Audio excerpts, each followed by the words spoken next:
Article 14 गांधीवादी विचारधारा से, गांधीवादी विचारधारा, गांधीयन और से, गांधीवादी विचारधारा से ये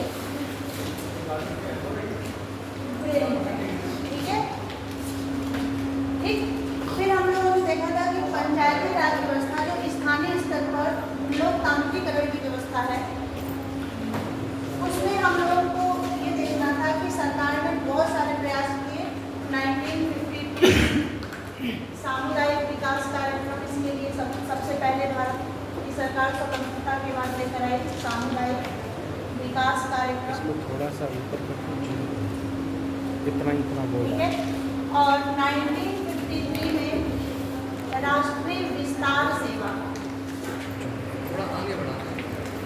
राष्ट्रीय विस्तार सेवा, ये दोनों योजना जो थी, ये कितना विकास हुआ है स्थानीय स्तर पर, इन योजनाओं का क्या लाभ हुआ है, कहाँ तक इन योजनाओं का लाभ स्थानीय स्तर पर पहुंचा है समाज में, इसको जांच करने के लिए एक समिति बनाई गई, बलवंत राय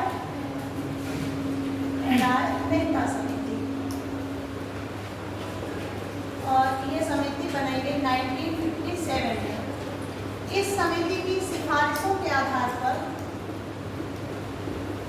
1959 में नागौर में पहला ग्राम पंचायत का गठन किया गया। और इन्होंने जो सिफारिश दी थी, त्रिस्तरीय पंचायती व्यवस्था की, त्रिस्तरीय पंचायती व्यवस्था। ये क्या है व्यवस्था, हम लोगों ने देख लिया था, इस व्यवस्था को क्या है देख लिया था। एक हम लोगों ने डायग्राम बनाया था और उसमें देखा था कि स्थानीय स्तर पर ग्राम पंचायत होता है,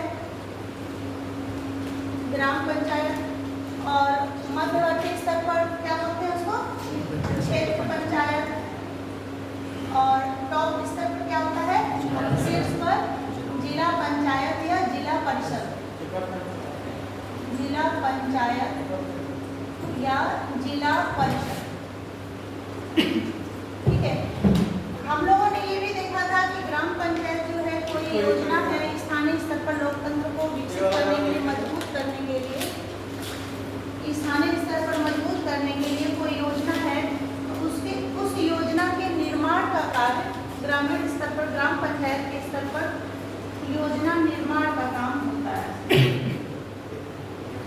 इतनी बात समझ में आ गई सबको। फिर हम लोगों ने देखा था क्षेत्र पंचायत जो है, ये जो योजना निर्माण, योजना मेकिंग हुआ, उसका क्या करेगी, क्रियान्वयन करेगी, ठीक। और ये क्या करेगा, पर्यवेक्षण या निगरानी का कार्य, जिसका प्रमुख कौन होगा, डीएम साहब। आई बात समझ में, पर्यवेक्षण या निगरानी, मॉनिटरिंग का काम। और आपको ये भी बताया जा चुका है कि जो ग्राम पंचायत है, इसका निर्वाचन जो होता है राज्य विधानमंडल एक राज्य निर्वाचन आयोग के माध्यम से करवाती है। और राज्य निर्वाचन आयोग जो होता है प्रत्यक्ष रूप से यहाँ के प्रतिनिधि का निर्वाचन करती है, ठीक है। बात है समझ में। यहाँ पे निर्वाचन की पद्धति अप्रत्यक्ष होती है, और अप्रत्यक्ष में भी हम लोगों ने एक पढ़ा था, आनुपातिक प्रतिनिधित्व प्रणाली के माध्यम से यहाँ के जो प्रतिनिधि आते हैं, यहीं से जो पंचायतों के प्रतिनिधि है, यही यहाँ पर अप्रत्यक्ष रूप से आते हैं, और यहाँ क्षेत्र पंचायत के प्रतिनिधि जो है अप्रत्यक्ष रूप से यहाँ आते हैं। ये सब बातें हमने कर लिया था। ये भी देख लिया था कि ग्राम पंचायत कितने समय तक काम करेगी, ये भी हमने बता दिया था। क्या बताया था कि पहली बैठक से 5 वर्ष तक, जिस दिन उसका निर्वाचन होगा उस दिन की पहली तारीख तक जो पहली बैठक होगी ग्राम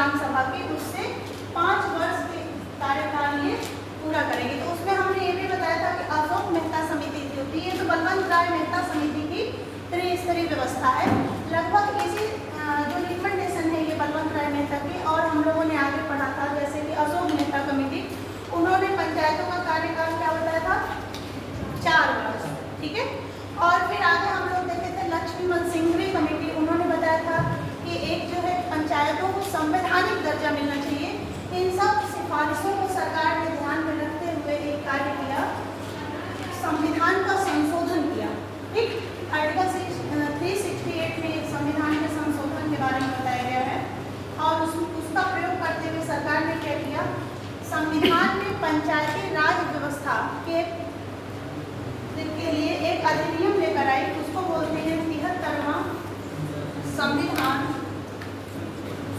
संशोधन अधिनियम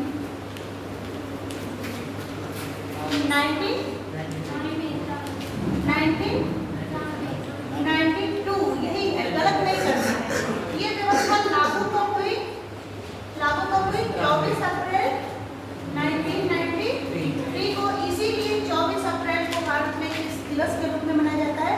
पंचायती राज दिवस के रूप में मनाया जाता है। आई बात समझ में? अब ये जो पंचायतों का त्रिस्तरीय गठन, तो अब जो है संवैधानिक दर्जा दे दिया गया। अब इसके लिए संविधान में भाग, कौन सा भाग इंट्रोड्यूस किया गया? भाग 9, ठीक है। और इस भाग 9 में कितने अनुच्छेद जोड़े गए? आर्टिकल 243 से लेकर 243O। आई बात समझ में? और इसका पूरा डिटेल हम लोग लिख चुके हैं कि 243 में पंचायतों की परिभाषा है, फिर 43A में पंचायतों के बारे में बताया गया, ग्राम सभा पंचायत सभी को बताया गया है कि त्रिस्तरीय व्यवस्था होगी और उसमें कौन कौन सी व्यवस्था होगी उसके बारे में बताया गया है। आई जैसे है राज्य वित्त आयोग के बारे में बताता है 243 आई को। उसमें क्या कहा गया है कि ये जो पंचायत है उनको वित्त कहाँ से मिलेगा उसके बारे में व्यवस्था किया गया है उसमें, ठीक है। ये बताया गया राज्य वित्त आयोग जो है इनको वित्त प्रोवाइड करता है। और एक समिति का नाम हमने बताया था, उसमें ये बताया था कि पंचायतों को कर लगाने का भी अधिकार है। बताया था? कोई बताएगा कौन सी समिति थी? कल हम पिछले क्लास में करवाए हैं। पुराना रिवीजन नहीं किया आप लोगों ने? तो उसमें क्या है कि पंचायतों को कर लगाने की भी सिफारिश की। इसी वजह से आप आगे पढ़ेंगे जब हम लोग ग्राम पंचायतों के बारे में पढ़ेंगे कि वो कर भी लगा सकता है, शुल्क भी लगा सकता है। और वो कैसे लगाएगा? ग्राम सभा के सदस्य मिलकर ऐसा काम करेंगे। ग्राम सभा किसको कहते हैं? ये भी हमने परिभाषा बताया था। किसको कहते हैं? ग्राम सभा किसे कहते हैं? ग्राम सभा जिसमें निर्वाचन सदस्य ग्राम पंचायत के क्षेत्र में निर्वाचन सूची में शामिल व्यक्तियों को ग्राम सभा में शामिल किया जाता है। आई बात समझ में? ठीक है। तो इसमें क्या होता है कि जब हम लोगों ने ये सारी व्यवस्था देख ली है, फिर हम लोगों ने एक व्यवस्था ये भी पढ़ी कि पंचायतों, ये जो पंचायती राज व्यवस्था है इसके साथ भाग 9 आर्टिकल इतना और साथ ही साथ संविधान में एक अनुसूची जोड़ा गया। अनुसूची कौन सा जोड़ा गया? 11वीं अनुसूची है ना, 11th शेड्यूल, ठीक है। अब जो है 11वीं अनुसूची में पंचायतों को कितने विषय दिए गए? 29 विषय दिए गए। जैसे 29 विषय में जैसे स्थानीय स्तर पे जो लोग महत्व की चीजें जैसे खाद्य और ग्रामीण उद्योग, कुटीर उद्योग, सिंचाई, बिजली, स्थानीय स्तर पर जल आपूर्ति, ये सब मिलाकर 29 विषय पंचायतों को दिए गए कि आप 29 विषय आपके दायरे में आएंगे, आपके अधिकार में आएंगे और आपको 29 विषय पर पंचायत जो है ग्राम प्रधान पंचायतों की अनुमति से कार्य करेगा, ठीक है। ये 29 विषय हम लोग को आज लिखना है। और एक चीज और हम लोगों ने पढ़ा था, जो ये आर्टिकल है इसको जब हम लोगों ने लिखा था डिटेल में, तो उसमें एक टर्म लिखा था कि भारत के कुछ भागों में जैसे जो 5वीं अनुसूची क्षेत्र है, ठीक है, वहाँ पे पंचायती राज व्यवस्था लागू नहीं है। याद है किसी को? कौन सा था अनुच्छेद? आर्टिकल 243M, ठीक है। उसमें व्यवस्था ये था कि पंचायती राज की ये जो व्यवस्था है, त्रिस्तरीय पंचायती राज या पंचायती राज की जो भी व्यवस्था है वो उन क्षेत्रों में जो अनुसूचित क्षेत्र हैं वहाँ पे लागू नहीं होती। उसमें हमने बताया था नागालैंड, मिजोरम और मेघालय, ठीक। उसके अलावा हम लोगों ने बताया था अरुणाचल प्रदेश में भी हिमालयी क्षेत्रों में वो व्यवस्था लागू नहीं होती क्योंकि वहाँ अनुसूचित जनजाति ही अवेलेबल नहीं है, इस वजह से, ठीक है। दूसरा एक टर्म और था कि पश्चिम बंगाल में दार्जिलिंग पर्वतीय क्षेत्र है, वहाँ भी पंचायती राज की व्यवस्था लागू नहीं है। अब फिर प्रश्न आपके अंदर उठेगा कि ये पंचायती राज की व्यवस्था जब इन क्षेत्रों में लागू नहीं है तो वहाँ पे कौन सी व्यवस्था लागू है? ये प्रश्न उठ सकता तो उसके लिए सरकार ने पेशा कोई जानता है 1996 में 1994 में सरकार ने कमेटी गठित की और उस कमेटी की सिफारिशों के आधार पर पंचायती राज प्रोविजन एक्सटेंशन सर्विसेज एक्ट 1996 लेकर आई। पैसा को जनजातीय क्षेत्रों में लागू करने के लिए ही ये व्यवस्था लाई 5वीं अनुसूची के क्षेत्र में। वो हम लोग लिखेंगे अभी, आप लोग ध्यान से समझ लीजिए व्यवस्था को, फिर उसके बाद लिखेंगे जिससे कि बाद में आपको रिवीजन करने में दिक्कत ना हो। ठीक है, तो हम लोग ये सारी व्यवस्था कर लिए थे। ठीक, अब लिखना क्या है, कौन सी व्यवस्था लिखना है, आपको लिखना ये है कि ये जो पंचायती राज की व्यवस्था है जो हम लोगों ने किया है पिछले 2 क्लासों से, तो उसमें आपने सब चीज़ें ये लिख लिया है। ठीक है, हमें आज ये लिखाना है कि पंचायती राज व्यवस्था जो है 5वीं अनुसूची में जो है, जो व्यवस्था जिन क्षेत्रों में लागू नहीं है उसको लिख लेते हैं। लिख लीजिए पंचायती राज व्यवस्था, हेडिंग डाल लीजिए।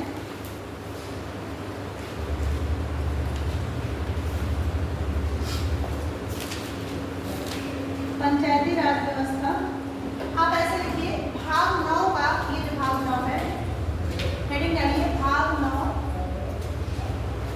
का कुछ राज्यों और क्षेत्रों में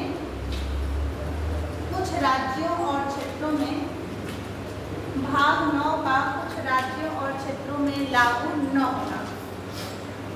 अब ये यूपीएससी प्रश्न पूछा है और आगे भी आपसे कभी भी बदल कर पूछ सकता है। ठीक है, उसमें आपको ध्यान में देना है कि जो क्षेत्र हम राइट डाउन कराएंगे वहाँ पे ये वाली पंचायती व्यवस्था भाग 9 वाली नहीं है वहाँ लागू। ठीक है, आई बात समझ में, ये प्रीलिम्स का अच्छा प्रश्न बनेगा।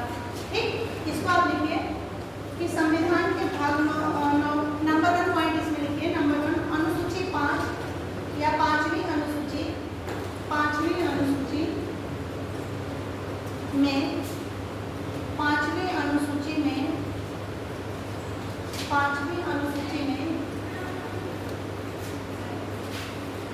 निर्दिष्ट अनुसूचित क्षेत्रों 5वीं अनुसूची में निर्दिष्ट अनुसूचित क्षेत्रों तथा 6वीं अनुसूची में निर्दिष्ट जनजातीय क्षेत्रों, 5वीं अनुसूची में निर्दिष्ट अनुसूचित क्षेत्रों और 6वीं अनुसूची में शामिल जनजातीय क्षेत्रों, जनजातीय क्षेत्र। ठीक है, पहला हो गया, इन क्षेत्रों में लागू नहीं है। ठीक है, नंबर 2 पॉइंट लिखिए मेघालय, 6वीं अनुसूची के क्षेत्र कौन कौन से हैं, ये मेघालय, मिजोरम तथा नागालैंड, मेघालय, मिजोरम तथा नागालैंड के 6वीं अनुसूची के क्षेत्र। ठीक है, पहली लाइन लिखी 5वीं अनुसूची और 6वीं अनुसूची, 5वीं अनुसूची के अनुसूचित क्षेत्रों और 6वीं अनुसूची के जनजातीय क्षेत्रों में 3 में लागू नहीं है पंचायती राज व्यवस्था। ठीक, लिख लीजिए जो हमने लिखा है नागालैंड, नहीं है, लिखिए नागालैंड, मिजोरम, मेघालय।